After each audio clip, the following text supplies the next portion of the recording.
Yang ketiga, kata Imam Ibnu Qayyim, pernikahan itu membutuhkan ilmu. Karena pernikahan itu gelap sampai kita berpandu dengan ilmu. Ya. Saya tuh sering jumpai ada seorang istri curhat, konsultasi bukan curhat. Ustadz, suami saya itu ngucapin cerai sudah hampir 30 kali semenjak pernikahan, itu gimana? Saya itu langsung bingung saya. 30 kali ngucapin kata talak setelah rukun biasa aja. Itu salah satu di antara dampak kita tidak mengetahui hukum. Dan itu bahaya betul. Padahal talak itu bagi seorang laki-laki ada 3.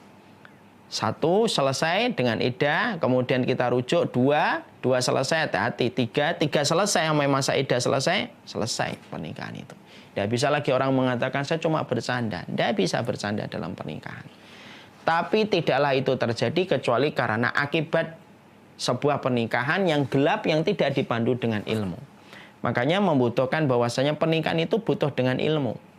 Dan pernikahan ketika mereka jauh dari lumbung ilmu, maka sesungguhnya pada hakikatnya tidak akan pernah menurunkan ketenangan. Karena ketenangan itu diperoleh dengan ilmu. Orang yang bangun tengah malam, kalau dia tidak punya ilmu, dia tidak punya opsi. Mungkin opsinya buat kopi, mungkin opsinya dia ngidupin TV, mungkin ngidupin podcast, ataupun dia menghabiskan malam itu sampai pagi karena tidak punya ilmu. Tapi kalau ada orang ketika bangun tengah malam, dia punya ilmu, dia tahu apa yang harus dilakukan tengah malam. Oh, sholat, oh mungkin dzikir, oh mungkin kemudian baca Quran. Karena dia tahu pada waktu itu merupakan waktu-waktu yang mustajab untuk melakukan rangkaian ibadah tadi. Ilmu itu membedakan kita. Makanya ilmu adalah tongkat bagi si buta untuk membedakan mana jalan berlubang dan mana jalan yang mulus. Membedakan mana belokan dan mana itu jalan yang harus diteruskan. Makanya kemudian kehidupan pernikahan itu sangat membutuhkan ilmu karena sesungguhnya ketika pernikahan itu dilangsungkan itu gelap semuanya sampai kita berpandu dengan ilmu. Makanya saya ingin menyampaikan masalah dengan poin yang ketiga ini sebuah nasihat dari 2 sisi. Yang mana nasihat ini nasihat seorang sahabat wanita ketika akan menikahkan putrinya, dan nasihatnya Imam Ahmad ketika Imam Ahmad itu akan menikahkan putranya yang bernama Abdullah. Nah, kadang-kadang nasihat ini sering kita lupakan, tapi ternyata ini penting supaya kemudian membentuk sakinah pada kehidupan keluarga kita. Maka ada seorang sahabat wanita itu namanya Umamah bintul Haris, ketika akan menikahkan putrinya, maka beliau menyampaikan ilmunya. Dari perjalanan dia ketika berumah tangga, maka dia sampaikan kepada putrinya supaya putrinya ketika nanti menikah itu tahu ilmunya, supaya kemudian tidak terjebak kepada kerusakan. Karena apa? Apapun tanpa ilmu itu pasti merusak. Kita memperbaiki TV tanpa ilmu merusak. Kita membuat kemudian suplemen tanpa ilmu akan merusak. Kita akan membuat mobil tanpa ilmu pasti akan merusak. Pernikahan pun tanpa ilmu pasti akan rusak. Makanya Umamah itu kemudian menyampaikan, Umamah bintul Haris menyampaikan kepada putrinya ketika putrinya akan menikah, rangkaian rumpun ilmu yang penting, sejatinya mungkin ringan, tapi begitu sering kita lupakan dalam pernikahan, di mana ini kemudian ingin kita bahas lagi sebentar, supaya setidaknya kita paham. Kenapa sakinah kadang-kadang jauh dari kita, kehidupan keluarga kita? Karena kita ilmunya kita lupakan, ilmunya kita bodohi, ilmunya kita tinggalkan karena ngikutin perasaan. Pada saat itulah sakinah tidak akan pernah turun.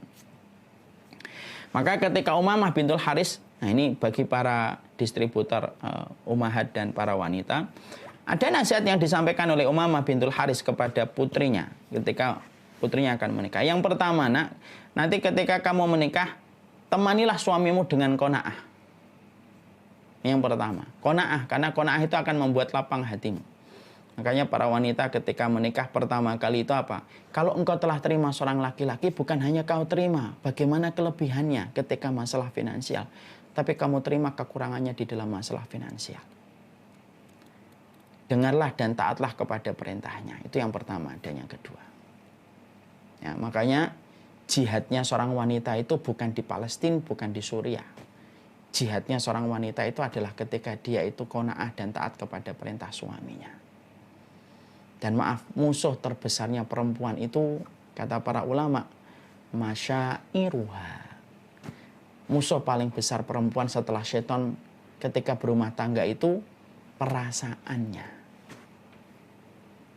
Makanya sampai kita mendengar perempuan itu tidak pernah salah Itu karena ditekan oleh perasaannya yang kuat. Ya. Makanya kemudian akhirnya Umamah bintul Haris menyampaikan taatilah dan qanaah. Yang ketiga dan yang keempat, jaga hidungnya, jaga matanya. Supaya hidungnya tidak mencium sesuatu yang buruk dari dirimu, matanya supaya tidak melihat sesuatu yang buruk dalam dirimu. Ya, makanya kalau ada seorang wanita, dia menjaga dirinya supaya yang tercium darinya adalah sesuatu yang baik dan wangi. Bukan baik itu bukan hanya konotasinya itu wangi, tapi sesuatu yang baik dari tutur kata dan yang lainnya. Dan kemudian juga jaga matanya. Mari kita belajar sebentar para ibu-ibu dari kisahnya Ibunda Khadijah. Ibunda Khadijah itu kalau dilihat kecantikan fisiknya dibandingkan Ibunda Aisyah, dibandingkan Ibunda Maryam Qibtiyah, dibandingkan dengan Ibunda Zainab, maka sesungguhnya Ibunda Khadijah tidak secantik mereka. Pertanyaannya, kenapa Ibunda Khadijah tidak secantik mereka? Tapi pemenang hatinya Rasulullah itu adalah Ibunda Khadijah, yang notabene secara fisik tidak semenarik istri Rasulullah yang lainnya. Di situ kita mendapati karena sesungguhnya wanita yang paling berkorban untuk Rasulullah dan paling mengerti tentang Nabi Muhammad SAW dengan kebutuhannya itu adalah Ibunda Khadijah. Disitulah kita akhirnya paham. Orang kalau sudah menikah, fisik itu akan hilang, digantikan dengan attitude seorang istri kepada seorang suami. Dan itulah yang akan membekas dalam diri seorang laki-laki ketika mereka memiliki istri. Makanya saya bisa bayangkan gimana pengorbanan Ibunda Khadijah. Suaminya pergi tahanus ke gua tengah malam gitu. Pulang-pulang gigil. Coba kalau menjadi istri hari ini. Mungkin kalau istri hari ini akan komentar, kamu itu aneh, malam-malam ke gua pulang-pulang gigil. Tapi kalau Ibunda Khadijah itu Masya Allah. Suaminya pulang. Dan pada saat itu tidak ada laki-laki yang suka ke gua, Bu. Yang kesuka ke gua itu hanya Rasulullah SAW. Pada saat iman itu belum masuk ke dadanya Ibunda Khadijah. Tapi kepercayaannya Ibunda Khadijah kepada Rasulullah itu saking besarnya. Walaupun iman belum masuk kepada dadanya Ibunda Khadijah. Karena Nabi belum menjadi Nabi dan belum menjadi Rasul. Iman itu belum ada di dadanya Ibunda Khadijah. Mendapati suaminya pulang dalam kondisi menggigil. Diselimutin tanpa mengucapkan kata-kata apapun untuk mengomentari apa yang diperbuat oleh suaminya. Menahan diri berkomentar kepada suami dengan apa yang dilakukan dalam perkara yang belum bisa dijangkau logika dan perasaannya wanita. Itulah ilmu tingkat tingginya Ibunda Khadijah. Ya. Makanya Masya Allah, pemenang hatinya Rasulullah itu Khadijah dan tidak digantikan oleh siapapun. Karena fisik itu bukan pertama kali yang akan membekas di dalam hati suami kalau sudah menikah. Tetapi attitude-nya seorang wanita itulah yang akan membekas di dada seorang suami. Makanya Rasulullah ketika ditanya, wanita solihah itu kayak apa ya Rasulullah? Nabi tidak mengatakan yang banyak sholat tahajudnya, yang panjang jilbabnya, yang banyak puasanya. Tidak. Rasulullah mengatakan apa? Wanita solihah itu adalah ketika engkau memandangnya dia menyenangkan. Berarti solihahnya wanita itu di sini. Ketika di depan suaminya. Kenapa kok menyenangkan suaminya itu disebut sebagai kriteria wanita solihah, Ustaz? Karena ibu-ibu sadar atau tidak sadar, senyuman ibu di waktu pagi itu mempengaruhi seorang laki-laki ketika menjalani hari-harinya ketika sampai malam. Betul Mas Ipo? Sangat berpengaruh. Makanya saya punya teman itu, ada salah satu pedagang akikah itu bilang, teman saya di Bekasi itu bilang, Ustaz, saya itu kalau istri saya pagi-pagi senyum, hari seberat apapun itu terasa ringan bagi saya. Tapi kalau saya pagi-pagi habis pulang sholat subuh, kemudian istri saya sudah bersungut-sungut, ya Allah, pengen saya tabrak tuh semua mobil yang ada di jalan. Makanya Masya Allah itu beliau bukan hanya sekedar cerita, tapi itulah kenyataan yang sejatinya terjadi. Makanya Rasulullah ketika ditanya, wanita solehah itu apa ya Rasulullah? Bukan yang banyak sholatnya, bukan yang kemudian jilbabnya, itu juga termasuk kriteria solihah. Tapi yang disebutkan Nabi ternyata bukan itu. Yang disebutkan Nabi, yang apabila engkau memandangnya menyenangkan. Makanya jihadnya wanita itu di sini. Makanya jujur ya, sekarang kalau boleh saya curhat dikit. Saya itu kalau dapetin istri saya sudah mulai agak ngambek dikit gitu. Saya ngomong, ayo dipakai peralatan jihadnya. Ayo dipoles no. Semua senjata-senjatanya untuk berjihad. Jihadnya dia itu adalah tersenyum ketika terjadi gelombang kekecewaan yang dirasakan oleh seorang istri karena perasaannya lebih dominan daripada akalnya. Makanya Masya Allah, itu ilmu. Itu ilmu. Dan itu tidak bisa kita dapatkan kecuali kita harus mendengarkan lalu mengingat itu dalam kehidupan. Cuma masalahnya banyak istri itu kadang-kadang kalau pas di kajian tahu betul ridho suami itu pintu surga. Tapi ketika sudah pulang, entah kenapa, itu menguap tanpa tersisa, mungkin tersangkut di pintu atau tersangkut di garasi. Sampai akhirnya dia lupa bahwasanya laki-laki yang sedang seliweran di depan matanya itu, di balik punggungnya itu adalah ada ridho surga, ada ridhonya Allah dan pintu 8 surga yang Allah janjikan. Makanya ibu-ibu, saya menyampaikan, taatlah kepada suami itu bukan karena suami. Karena ibu kalau taat kepada suami karena suami, ibu akan kecewa. Karena suami kita tidak akan pernah mampu memuaskan kita dalam setiap perkataan dan perbuatan. Tapi taatlah kepada suami itu karena ibu tahu balasannya adalah 8 pintu surga. Dan Allah mudahkan itu. Supaya ibu tidak perlu berjihad keluar dari rumah, memikul senjata yang membahayakan, atau menempuh rintangan yang berat, tidak perlu. Cukup tersenyum dan membuat ridho suamimu sampai engkau menutup mata.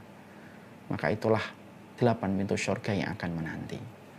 Saya ketika mendapati ibu meninggal dunia di ICU, bapak menangis. Saya tanya pertama kali kepada bapak saat itu, bapak ridho nggak kepada ibu? Bapak di sela isak tangisnya berkata, saya ridho sama ibumu nak, saya ridho sama ibumu. Nah, kata-kata itu yang insya Allah bisa menjadi sebab terbukanya 8 pintu surga. Makanya saya pernah dapatin ada sebuah kisah wanita solehah itu, salah satu di antara yang dilakukan oleh mereka adalah tidaklah mereka memejamkan mata sebelum mereka tidur, kecuali mereka bertanya, bagaimana posisi mereka di hati suaminya pada hari itu. Kenapa mereka selalu melakukan itu sebelum mereka tidur? Karena mereka khawatir ketika mereka dalam posisi tidak diridhoi suaminya dan tidurnya mereka menjemput kematian, ketidakridhaan suami itu yang menyebabkan beratnya perjalanan di akhirat. Masya Allah. Kemudian yang kelima dan yang keenam, yaitu ingatlah waktu makannya dan waktu tidurnya. Jadi kalau kita harus pakai ilmu, kalau kita ngelihat suami kita, dijaga makannya, dijaga tidurnya. Karena kalau makan itu terganggu, maka emosinya akan meledak-ledak. Kalau tidurnya terganggu, maka sama, emosinya juga akan meledak-ledak. Yang ketujuh dan yang kedelapan, hormati, pelihara keluarganya dan hartanya. Artinya, cintailah ibu mertua. Karena sesungguhnya laki-laki yang apabila orang tuanya dihormati oleh istrinya, maka ibarat kata, sang laki-laki itu kalaupun digoda dengan 1000 perempuan yang cantik pun mungkin akan menolak 1000 perempuan yang cantik itu karena tahu bagaimana istrinya telah memuliakan keluarganya. Kemudian yang ke-9, ke-10, jangan membeberkan rahasianya dan jangan menentang perintahnya. Ini termasuk ilmu untuk menjemput sakinah. Dan ini nasihatnya Umamah bintul Haris ketika menyampaikan kepada putrinya sebelum putrinya menikah. Sekarang supaya adil, maka kita juga harus sampaikan bagaimana nasihatnya Imam Ahmad kepada putranya Abdullah ketika menikah. Supaya kemudian ini menjadi sesuatu yang sifatnya sempurna. Maka yang pertama, nasihatnya Imam Ahmad, yang pertama itu adalah wanita itu menginginkan cinta, bukti cinta, dan menyukai pernyataan cinta. Maka bapak-bapak, ikhwan-ikhwan yang ada di sini, jangan hanya mengatakan saya ini kerja untuk membuktikan cinta saya. Karena perempuan itu kadang-kadang lupa bahwasanya ketika kita mengumpulkan rezeki untuk dia itu adalah rasa cinta kita, tapi dia membutuhkan pernyataan cinta. Makanya Imam Ahmad berkata kepada putranya Abdullah, jangan pelit untuk mengatakan cinta dan sayang kepada istrimu. Masya Allah.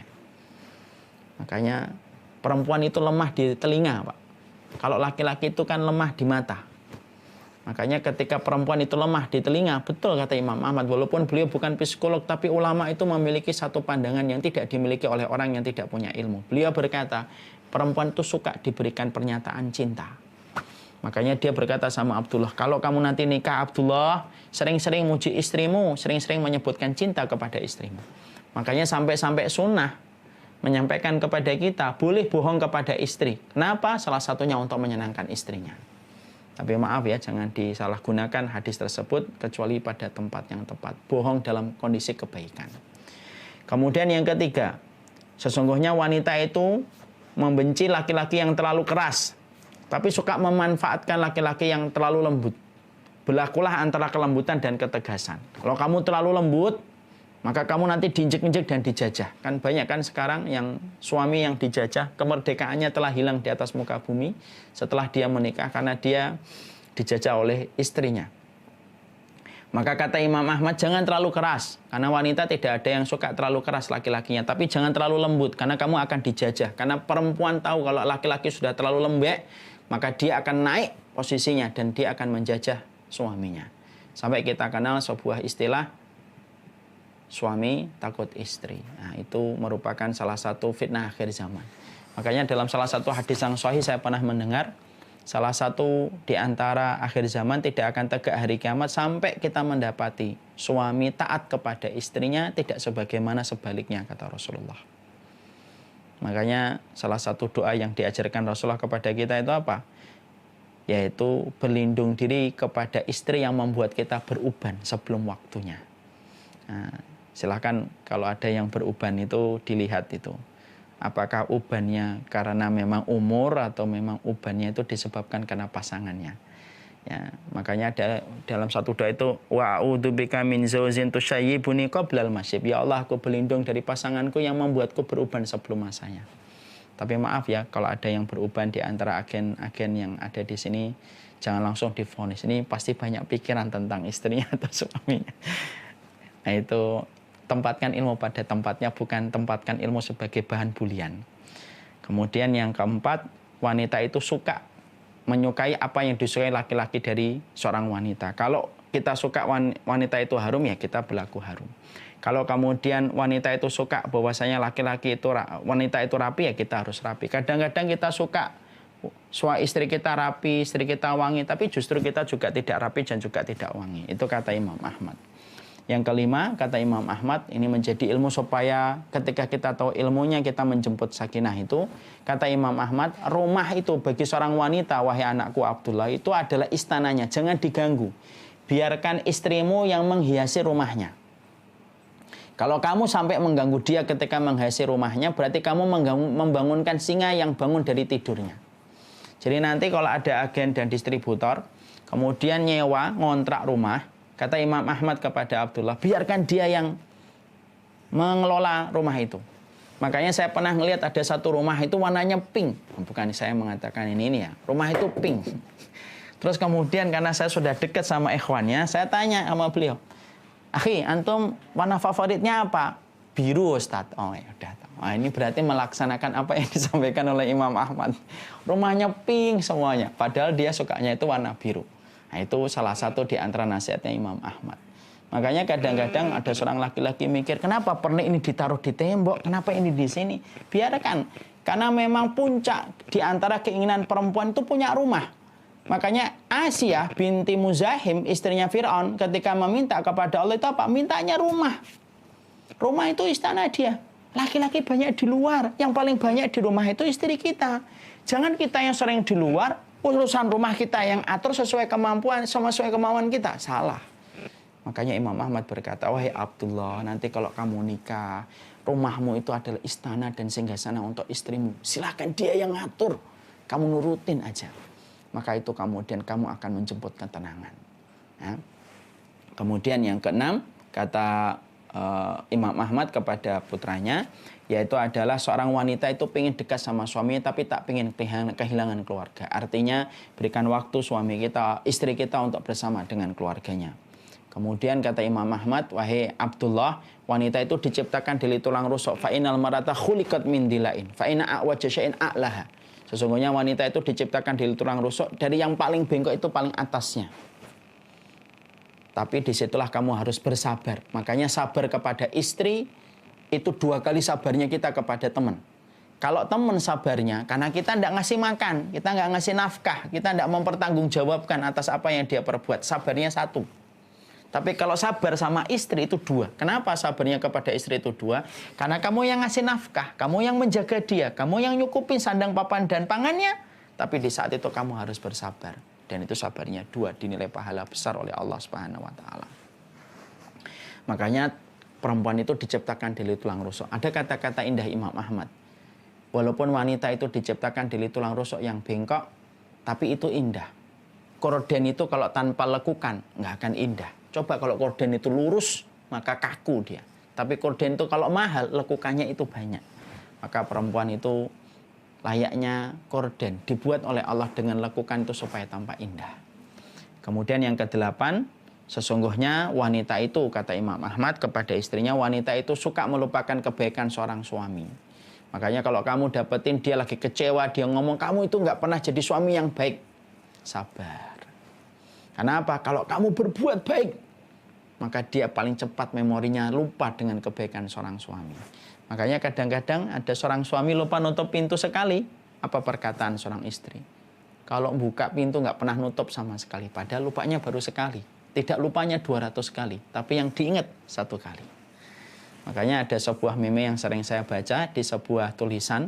Persis dengan apa yang dikatakan Imam Ahmad. Perempuan itu bisa lupa di mana penjepit rambutnya yang baru saja dia letakkan. Tapi dia tidak bisa melupakan kesalahan suaminya 5 tahun lalu habis isya sebelum makan malam. Walaupun itu terjadi 5 tahun lalu. Dan itu kata Imam Ahmad. Makanya kata Imam Ahmad, sabar ya. Kalau tiba-tiba nanti istrimu melupakan semua kebaikan yang telah kamu bangun, pengorbanan yang telah kamu berikan. Sabar, sabar. Sabar kepada istri itu 2 kali sabarnya kita kepada teman. Kemudian yang ke-9, kata Imam Ahmad kepada Abdullah, yang ke-9, perempuan itu lemah, maka jangan diberikan porsi yang terlalu banyak. Kasih waktu istirahat, kasih waktu untuk mereka ketemu sama teman, ketemu sama sahabat, jalan-jalan. Suruh kadang-kadang pergi saja ke restoran, mau makan apa. Dan itu termasuk salah satu sunnah yang disampaikan oleh Imam Ahlus Sunnah, Imam Ahmad ketika berkata kepada putranya. Dan yang ke-10, kata Imam Ahmad, sesungguhnya wanita itu adalah tawananmu, perlakukanlah dia dengan baik. Kenapa kok disebut istri itu tawanan? Karena kemana-mana harus minta izin. Puasa sunnah harus minta izin. Sedekah harus minta izin ketika dia sedekahnya dari nafkahmu. Semuanya harus minta izin. Perlakukanlah tawananmu dengan baik. Kalau kita sudah menggali nasihatnya Umamah bintul Haris bagi seorang wanita, seorang laki-laki sudah menggali tentang nasihatnya Imam Ahmad, maka itu merupakan anak tangga menjemput sakinah. Kemudian yang terakhir,